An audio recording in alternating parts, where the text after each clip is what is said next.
अरिहन्ताणं तयैव सिद्धाणम् आयिर्येव जायाणं लोयं मीयसवसाहुणम्।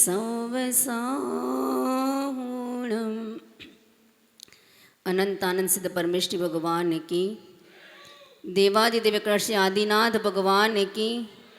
ऐसा लग रहा है कि दिवाली की तैयारी करते करते आप लोग थक गए हैं। देवादिदेव कृष्ण नेमिनाथ भगवान की, वर्तमान शासन नायक महावीर भगवान की, आचार्य भगवंत आदिसागर महावीर कीर्ति विमल सागर महाराज की, युग श्रेष्ठ तपस्वी आचार्य गुरुदेव सन्मत सागर गुरु महाराज की, प्राकृत ज्ञान केसी चतुर्प्रताधीश आचार्य गुरुदेव सुनील सागर गुरु महाराज की, ज्ञान चिंतामणि प्रथम गणन्यारिका रत्न विजयमती माता जी की, गणन्यारिका विमल माता जी की, द्वादशांग सरस्वती जिनवाणी माता की। संसार की आपाधापी में हर इंसान हर जीव अपनी अपनी व्यवस्था को जुटाने में लगा हुआ है। बहुत मुश्किल, बहुत असंभव ऐसे पुण्य के पल हुआ करते हैं जब हमको देव शास्त्र गुरु की सानिध्यता का प्राप्त होती है। गुरु नगर में आते हैं, दीनानाथ नगर में होता है, उसके बावजूद भी हमारा गुरु चरणों में जाने का, जिनालय के दर्शन के लिए जाने का भाव बनना, यह भी महान पुण्य का कार्य हुआ करता है। गुरु प्रतिदिन हमको जागृत करने के प्रयासरत उद्बोधन करें, पर वहां तक पहुंचने की भी हमारे पास यदि संभावनाएं न बने तो ये सबसे बड़ी विचित्र परिस्थिति हमारे जीवन की हुआ करती हैं। पर महान करुणाधारी समता की मूर्ति इस अहमदाबाद नगर में, औद्योगिक नगरी कहो, उस नगर के अंदर विशाल संघ के साथ अपने आकर के यहाँ पर जनबोधना उद्बोधना के एक प्रण लक्ष्य है, पर साथ में महान साधना के साथ अपने जीवन में रहे हुए हैं।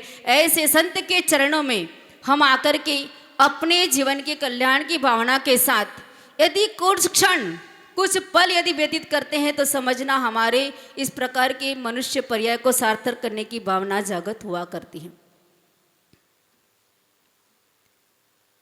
किसी न किसी प्रकार से यहाँ पर हम अपने व्यापार अर्थ, वाणिज्य अर्थ, व्यवसाय अर्थ कुछ न कुछ प्रवृत्ति करते हैं, पर उस प्रवृत्ति के साथ मनुष्य जीवन जिनकुल प्राप्त जो हुआ है उसकी सार्थकता किस प्रकार से हो। अनादिकाल से सब कुछ करते आए हैं और उसी श्रृंखला में हम अभी लिप्त हैं, क्योंकि जो पूर्वोपार्जित कर्मों का उदय हमारे जीवन में होता है उसी प्रवृत्ति को हम आचरित तो करते ही हैं और उसी में लीन रहते। हमको पाना क्या है? धन संपत्ति, वैभव, यश, कीर्ति, उसी की श्रृंखला में जुड़े हुए हैं और उसी को पाने के लिए कभी कभी गुरु के चरणों में भी आ जाते हैं। गुरु को बोलते हैं हमको आशीर्वाद दे दो कि हमारा व्यापार वृद्धि हो जाए, हमारा धन संपत्ति हमारी अच्छी प्राप्त हो जाए, पुत्र की प्राप्ति हो जाए, हमारे यश कीर्ति वधे, समाज में हमारा नाम हो। भरत चक्रवर्ती जब दिग्विजय करके आते हैं और नाम लिखने के लिए जब जाते हैं वहां पर देखते हैं कि कहीं पर भी किंचित मात्र भी जगह नहीं है कि मेरा नाम लिखूं।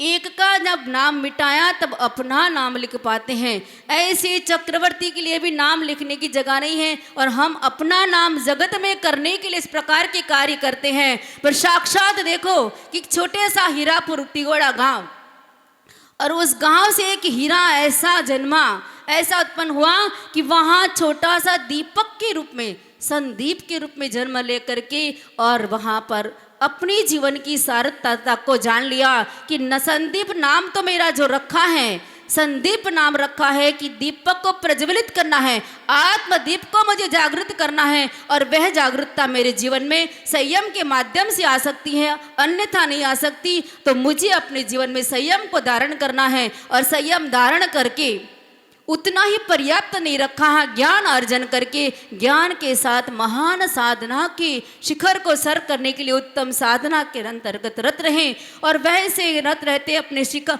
विशाल संघ को भी बना दिया।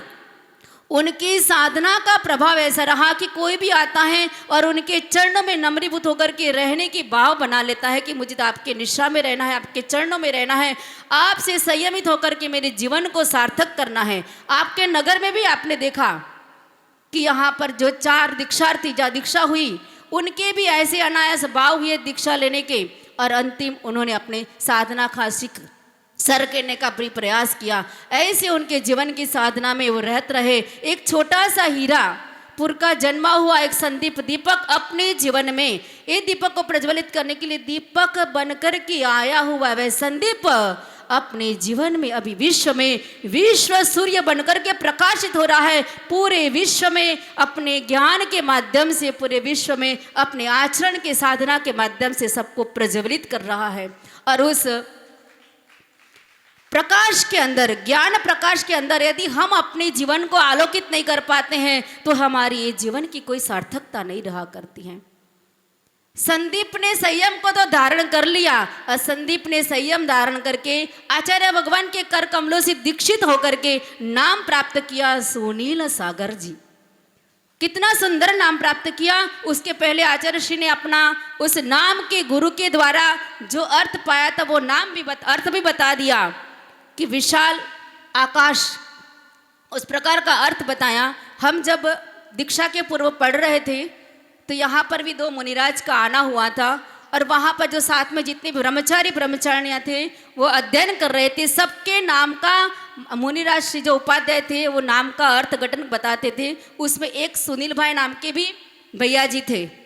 जब उनका नाम का अर्थ घटन किया तो उन्होंने बताया सुनील, सु यानी श्रेष्ठ, उत्तम, नी मार्ग, ले यानी कि ले जाने वाला, जो उत्तम समीचीन मार्ग पर जो ले जाता है। और जिस दिन हमने आचार्य भगवंत के आचार्य पधारो उनका कार्यक्रम देखा औरंगाबाद के अंदर, तब हमारे मन में ये शब्द ये बिल्कुल भी अंकित हो गए कि आचार्य भगवंत ने जो नाम लिखा है रखा है बिल्कुल सुयोक्त है कि जो समीचीन मार्ग पर ले जाने वाला है, सम्यक मार्ग पर ले जाने वाला है, मोक्ष मार्ग पर जो ले जाने वाले होते हैं, ऐसे समीचीन मार्ग पर ले जाने वाले हमारे सुनील सागर गुरुदेव के चरणों में जो भी आता है वो अपनी गागर को भर के जाता है। ऐसे चरण में बारंबार नमस्कार करते हुए आचार्य भगवान सुनील सागर गुरुदेव की इतना ही पर्याप्त नहीं है। आचार्य भगवंत इस प्रकार के नाम को देकर के ऐसे उनके मस्तिष्क पर ऐसे संस्कार भर दिए, पूर्व का जीव संस्कार लेकर आया हुआ है वो तो निश्चित ही है, और उस संस्कारों के साथ में ऐसा संस्कार का बीजारोपण कर दिया कि जो भी उनके चरणों में, उनका शायद नाम भी सुनता है, जिन्होंने मात्र वीडियो से मोबाइल से भी दर्शन किए हैं, तब भी उनके नाम भाव लालायित हो जाते हैं कि हमें उन चरणों में जाना है। हम अपनी ही भी बात बताएं।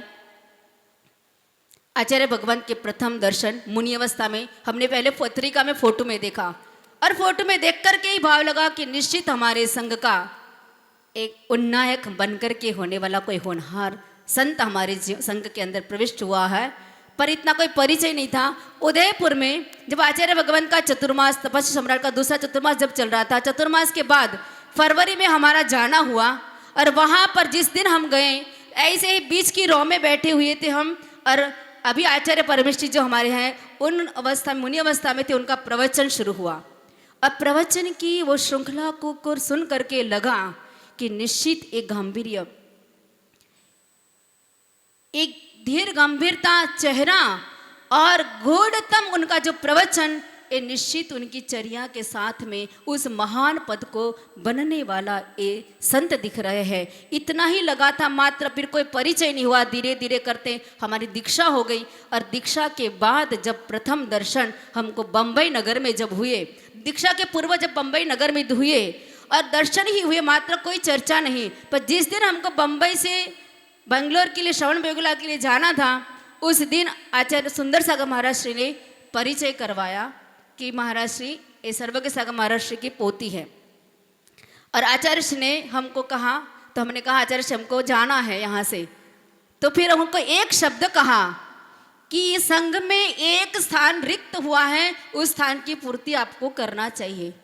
हम बात तुरंत समझ गए कि सर्वज्ञ सागर महाराज जी जुरहास के जो दादाजी थे, उनकी समाधि मरण होने के बाद संघ का वो एक स्थान खाली हुआ। आपका कर्तव्य बनता है कि आप ब्रह्मचारिणी हैं, दीदी हैं, तो आपको भी संघ में आगे बढ़ करके इस स्थान को, रिक्त स्थान को पूर्ण करना चाहिए। और गुरुदेव का कुछ परिचय नहीं था, ज्ञान ही परिचय हुआ करता है, चर्या ही परिचय हुआ करती है, और जो पहले ही हमारे दिलो दिमाग पर वो छवि विराजमान थी, पर जाने का फाइनल हो चुका था, हम वहाँ आगे बोल चुके थे।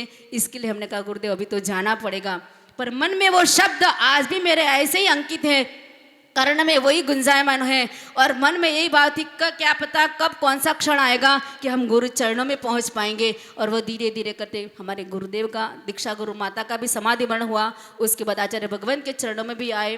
फिर वहाँ से भी अलग होने के बाद फिर हम जब हमारे साथ में एक माता जी थी, उनका समाधि मरण होने के बाद आचार्य जी का संदेश आया कि संघ की तरफ प्रयाण करो, व्यवस्था इस प्रकार की, पर कुछ अस्वस्थता, कुछ विपरीत परिस्थिति बनी रही, तो लंबा साल रहा। आचार्य भगवान के हमने दर्शन किए थे लास्ट 2010 में, सब संघ साथ में था, और उसके बाद हमको वापस दर्शन हुए आचार्य भगवान के 2024 में। 14 साल का जो हमारा वियोग रहा, पर वियोग के बाद गुरु दर्शन का मात्र वियोग रहा। अंतस्करण में तो वही भावना गुरु के चरणों में हमेशा हमेशा बनी रही, क्योंकि गुरु का आशीर्वाद, गुरु के वात्सल्य, गुरु की करुणा, गुरु का समता भाव हमेशा हमें उनकी तरफ आकृष्ट करती हैं, वो हमें हमेशा उनके चरण में नम्रीभूत करती हैं। और वही भावना के साथ मुंगाणा में हमारा प्रथम दर्शन 14 साल के बाद हुआ, और अभी वही हम वहाँ की समता देखते। मैं आज एक बात बताऊँ कि हमारे सामने यदि कोई ग्रास आता है, थाली भरकर के मिष्ठान रखा हुआ है, पकवान 32 पकवान बना हुआ थाल भरा रखा रहता है, और यदि कोई अचानक कह दे कि आपकी दुकान में आग लग गई है, तो आप क्या करेंगे?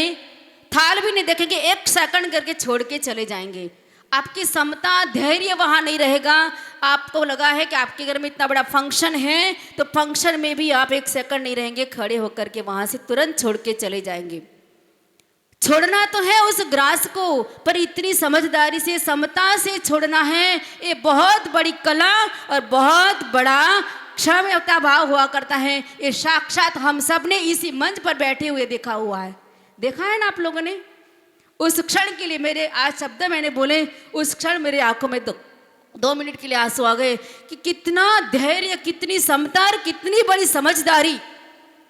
यदि आज हमारा कार्यक्रम हो तो हमको लगता है कि नहीं बाद में चले जाएंगे, हमने ही सुना है ना, पर इतनी समता और समझदारी का परिचय देना ये आचार्य भगवंत सुनील सागर गुरुदेव ही दे सकते हैं। उनके जैसी करुणा वत्सलता और हम कहीं नहीं दे सकते हैं। ऐसे करुणा के धन्य गुरुदेव के चरण में बारंबार नमस्कार करते हुए यही भावना बाहेंगे कि हमको भी कुछ ऐसा अंश में आशीर्वाद प्रदान करे कि हमारे जीवन में समता की वो अंश आए और हम भी समय संयम साधना पर अडिलता से साधना कर सकते। इसी भावना के साथ आचार्य भगवान चतुर्पटाधीश गुरुदेव सुनील सागर गुरु महाराज की